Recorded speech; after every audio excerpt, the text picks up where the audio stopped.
Buenas tardes y bienvenidos a Las Cosas Como Son.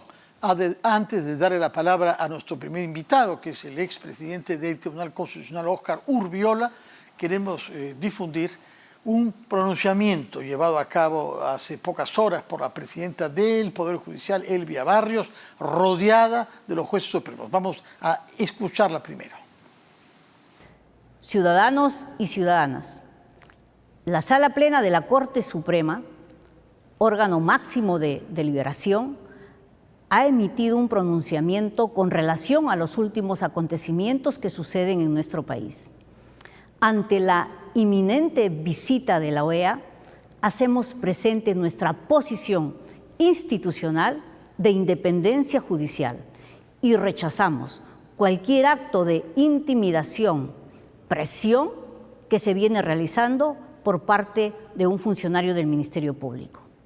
En pocos días, un grupo de jueces de la Corte Suprema va a pasar por un proceso de ratificación y esperamos y confiamos en que éste responda a los cánones de justicia y equidad ajenos a cualquier otro interés que no sea el del Poder Judicial.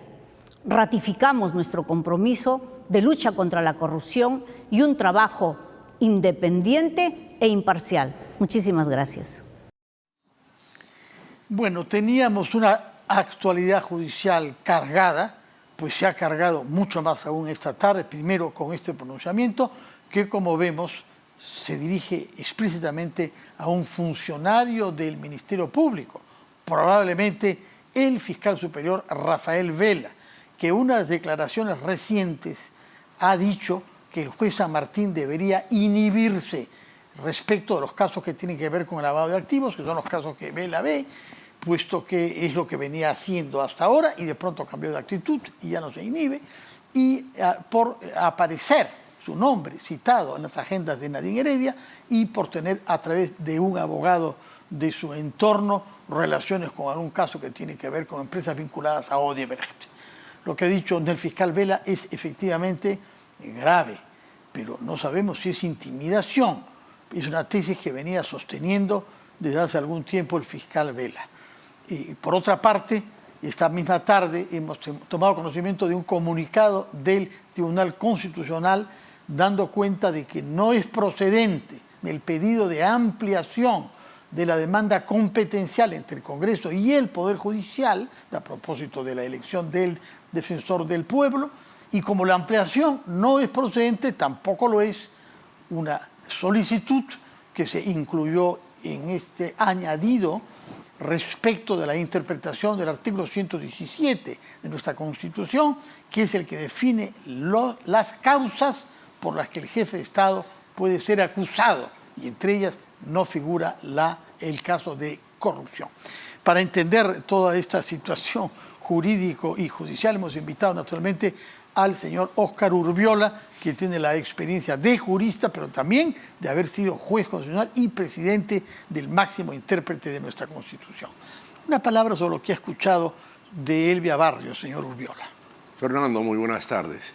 Sí, acabamos de enterarnos de ese pronunciamiento, que es un pronunciamiento institucional, la presencia de los jueces supremos titulares que conforman el Pleno, porque como sabemos el Poder Judicial en el nivel supremo tiene además jueces supremos provisionales.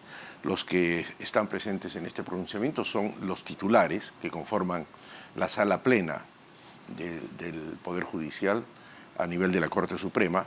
Creo que es muy importante tener en cuenta este pronunciamiento, que entiendo yo está dirigido a hacer respetar el fuero y sobre todo la independencia y autonomía del Poder Judicial. Al menos yo considero que ese vendría a ser el mensaje que ha querido dar la señora presidenta de la Corte Suprema, que hay que respetar, y en todo caso ha hecho una invocación para que se respete precisamente esto. Y en cuanto al cuestionamiento de uno de los jueces supremos, que podría estar, digamos, referido en los casos que van a ser materia de juzgamiento a este nivel, esperemos que se administre justicia con la más absoluta autonomía e independencia y conforme a derecho. Al menos eso es lo que podríamos pedir a los jueces, cuando actúan en causas tan importantes, tan sensibles, que son de interés público, ¿no? Lo que está en juego es el caso Lavajato. Lo que está en juego es la definición y la aplicación del concepto de lavado de activos.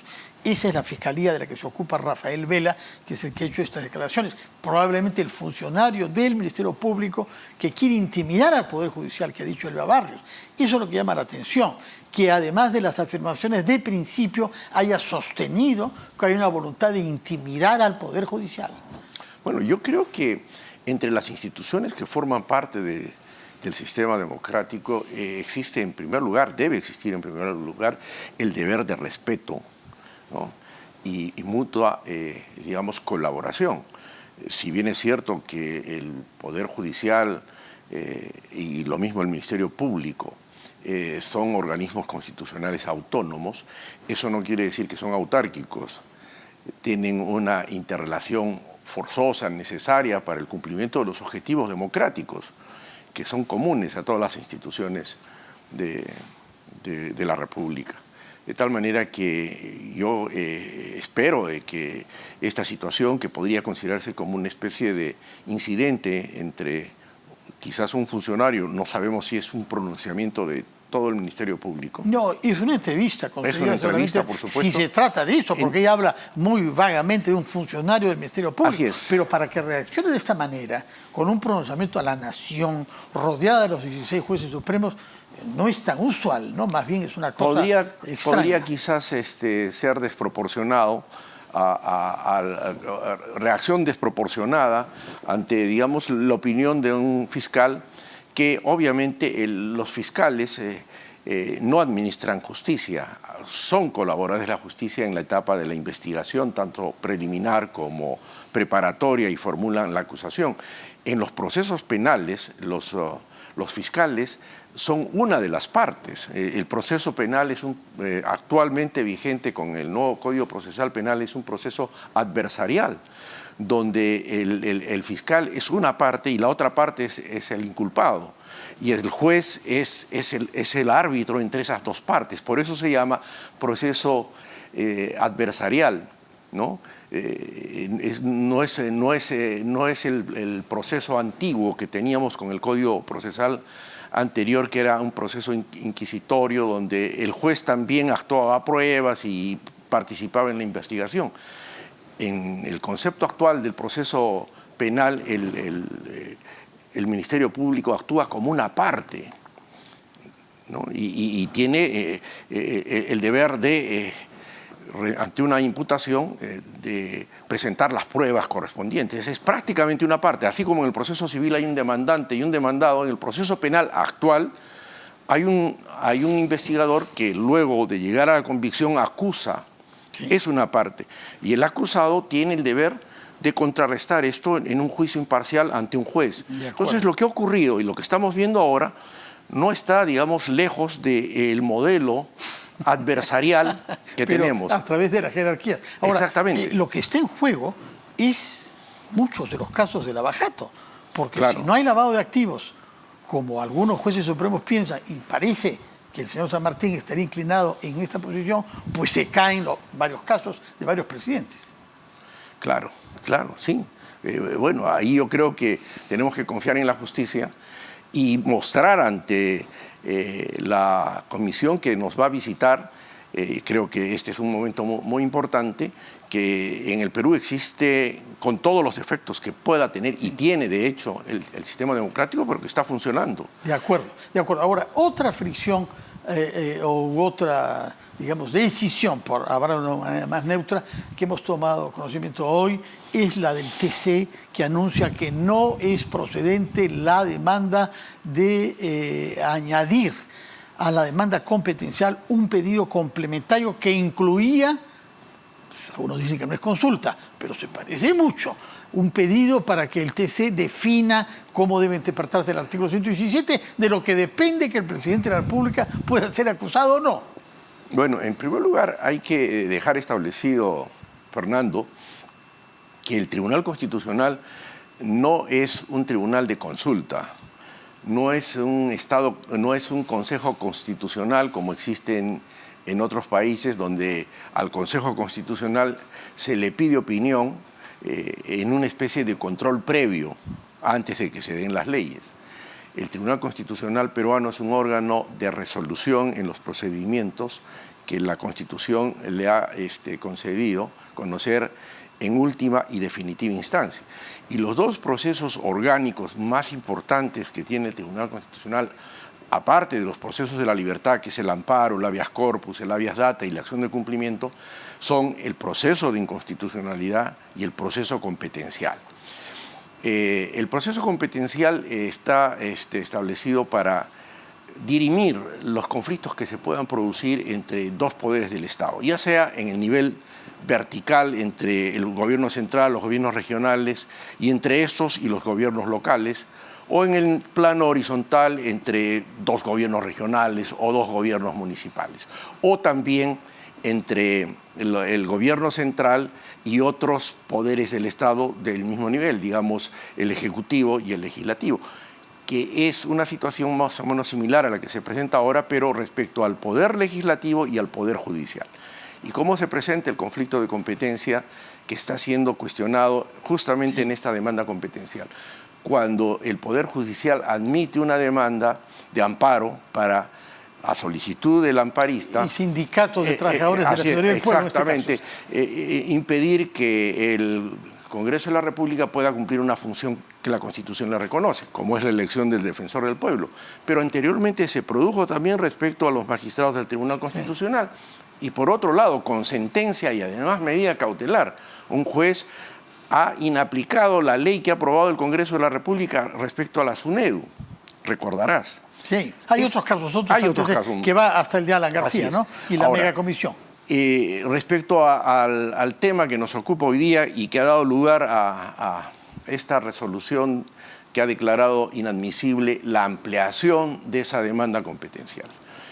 En realidad, yo creo que el tribunal simplemente ha interpretado de que la interpretación del artículo 117 no es una ampliación, sino es una consulta. Y por el comunicado, porque no conocemos la resolución, el tribunal considera que no es un órgano de consulta, sino de resolución. Y por lo tanto lo declara inadmisible y lo ha hecho por unanimidad. Sí, lo cual debe tener fundamentos importantes para que la decisión haya sido unánime. El Código Procesal Constitucional establece como para poder declarar inadmisible una demanda competencial exige el voto para el caso competencial de 5 votos como mínimo. Y acá no se y obviamente es la unanimidad. Sí, sí. O sea, debe haber fundamentos suficientes para hacerlo. Pero lo que no conocemos es si esa inadmisibilidad es solo respecto a la consulta del artículo 117. No solo, no. Es toda la demanda. Pero en todo caso hay una situación que deslindar ahí, Fernando, porque esa ampliación contenía además otros casos de interferencia o de menoscabo de competencias que no estaban en la demanda original. Sobre el fondo, pero pueden haber razones de procedimiento, como por ejemplo que no se haya presentado con la firma de los miembros de la Junta de Portavoces o los del Pleno. Puede haber una razón. Lo veremos cuando se publique la sentencia. Exactamente. Por el momento lo único que sabemos es que se ha rechazado de una manera muy rápida, ¿no? No está dentro de los 10 días, me parece, porque el Código Procesal Constitucional establece un plazo de 10 días hábiles para calificar la demanda justamente en los aspectos prácticamente formales, ¿no?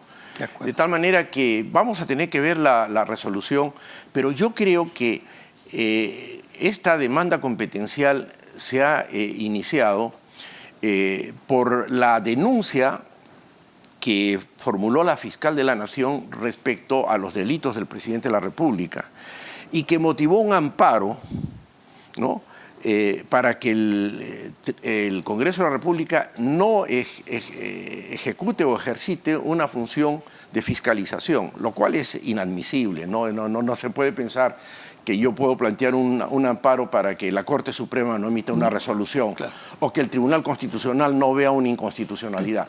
Pero esta demanda de amparo en contra de la admisión a trámite de la denuncia de la fiscal, en realidad quedó en primera instancia, se declaró inadmisible por un error del abogado que no consideró que el 5 de octubre de este presente mes se publicó la ley que había modificado el artículo 45 del nuevo código, que exigía que las demandas respecto de resoluciones de jueces, así como los actos del Congreso de la República, tenían que ser interpuestos en primera instancia ante la Sala Superior. De acuerdo. Esperemos que en este caso no se trate de un error del abogado también. En todo caso, muchas gracias por estar acá. Fernando, sé que tiene gusto. otros compromisos, de manera que no lo retenemos más. Muchas gracias por su presencia acá, doctor Urbiola. Como siempre, el expresidente del Tribunal Constitucional nos ha dado explicaciones sobre dos temas mayores producidos esta misma tarde. Vamos a hacer una pausa y retomamos las cosas como son.